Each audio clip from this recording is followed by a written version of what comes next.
Hi everyone, I'm going to give a brief history on the Desert Night Camouflage parka.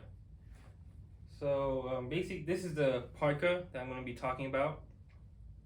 I'll give a little information about the 6 color Desert 2, but I'll do a separate video for that. We're going to mainly focus on the Desert Night parka for this specific video and do a small demonstration. But basically, if you guys don't know, the U.S. military, uh, well, how should I say this? In 1970, specifically in the 70s, but specifically 1973, the U.S. was kind of concerned about what was going on in the Middle East. Uh, Basically, with the Yom Kippur War of 1973 had started, and at that time, the U.S. was allies with Israel, and the military did not have a desert specific camouflage uniform. So they basically came up with two camouflages at the same time. They came out with this, the 6 color desert camouflage, and to use in conjunction with the Desert Night Camouflage pattern. And basically, for those of you who don't know what the heck is this supposed to be used for, it's basically supposed to conceal you from first generation night vision goggles or devices, which included infrared or thermal. And unfortunately, I got this specific information that I'm going to tell you is from Wikipedia, because I have no idea what color they used specifically. But according to Wikipedia, the two colors they used, which I'm not sure if you can tell based on the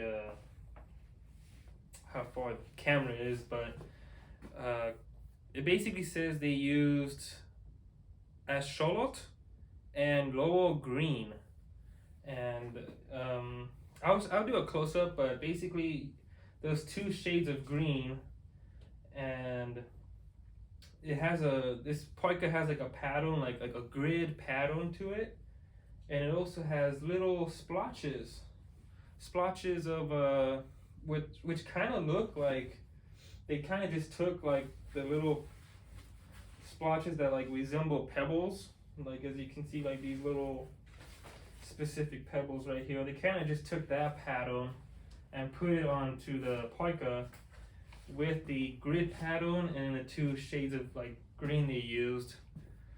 But that's all I got from that Wikipedia in terms of the colors. But yeah, basically it's just meant for like old school night vision goggles, which at the time in the 70s and I would say like early 80s, this actually did work to conceal you from night vision devices. Unfortunately, the U.S. never really used it because, if you know from the Yom Kippur War, the U.S. never, like, I guess, actually they didn't really go in there to help Israel, which they almost did, but they didn't. So the U.S. military kind of just stockpiled a bunch of these, and it wasn't until the 1990 or 19 was it? I think it was 1990 or 1989. Correct me if I'm wrong. When Desert Shield and Desert Storm started, that is when they actually issued these out to troops at that time.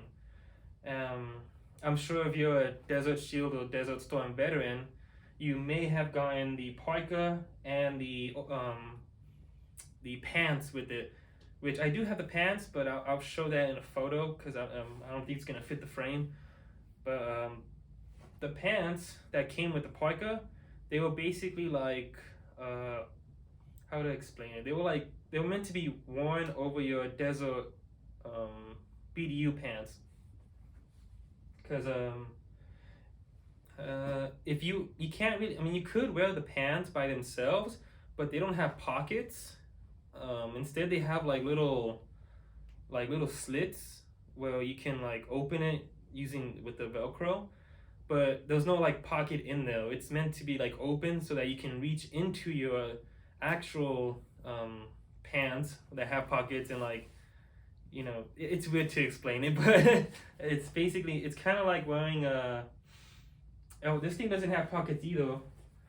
If like these look like pockets right here, but they're not. If I was to open these, it's just like a slit, like an open slit, and it's just meant for you to reach under to like your actual BDU top or your I guess Alice gear, I guess web gear. But yeah, these are meant to be worn. This parka is meant to be worn over this basically, and it kind of also serves as a like cold weather gear. The parka does have it has a liner in it where you can attach like a wooby. If you guys don't know what a wooby is, it's basically like a how do I say, like it's like a long sleeve shirt, but it's like a thick quilted material. It's very comfortable. It's very how do I say, keeps you very warm, and you can actually insert it. Like there's actual buttons in here where you can like insert and button it. I don't have one unfortunately, which I wish I did, but they're kind of hard to find. Like the actual Wooby that was used at the time. I know they have new ones, but I wanted to get the one that's like olive drab to go with it. But yeah, you can wear that with this, and it serves as a cold weather gear too. Because believe it or not, in the desert, it does get cold at night. Specifically, especially during like the winter seasons in the desert, it can get like below freezing in the nighttime. But yeah, the problem though, by the time they issued these to like troops in the 90s during the Gulf War, basically, it was kind of useless because night vision had already progressed from the 1970s. I think they had like oh man, I should have wrote this down, but I think it was like a PK something night vision goggles they already had. I'm not sure that's a specific name, but it was basically, we had already gone into like second generation night vision and thermal, and at that point this kind of became useless. This was only really meant for like very old like Cold War type of night vision devices, but after that it just doesn't really work. But yeah. Oh, let me show the back, just so you can see like the fishtail. I see it's really long. This is like a long jacket basically. Yeah, the what was I gonna say? Oh, it has like adjustment straps, like in the midsection and even in the bottom. You can tie that if you want. It does have a hoodie, which this does kind of fit me, but it's a size medium, which is a little bit too small for me. But these actually fit really big, so if you're like a size large to extra large, it'll fit you. Like a size medium will fit you, but only if you wear it by itself. If you try to put like multiple layers and maybe even like a helmet or something, and you try to wear the hoodie with it, it probably won't fit you. But if you just wear like the 6 color and the parka oval, a size medium will fit a person who is a size large or extra large, in case if you wanted to get one of your own. But yeah, let's get to the video. Yes, when I tested it, I don't have night vision goggles.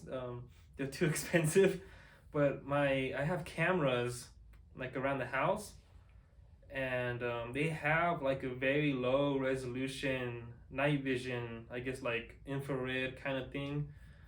To me, it kind of resembles what night vision they had back then. So I just use those as to test the actual effectiveness of this against night vision. But yeah, let's just get to that video.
Oh, hey, thank you everyone for watching. I hope you enjoyed the video.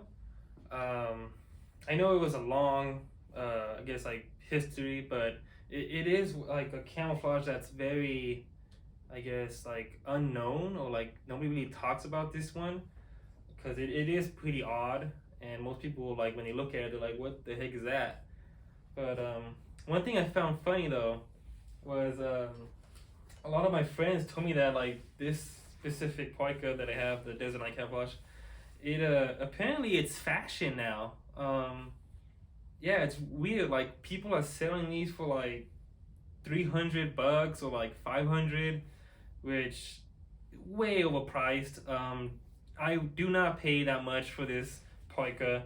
I got this parka at a surplus for like $70, which is reasonable because this one specifically is from 1980. It has a tag in there that actually has the date, contract date, which does say 1980. But yeah, don't pay anything over like $70.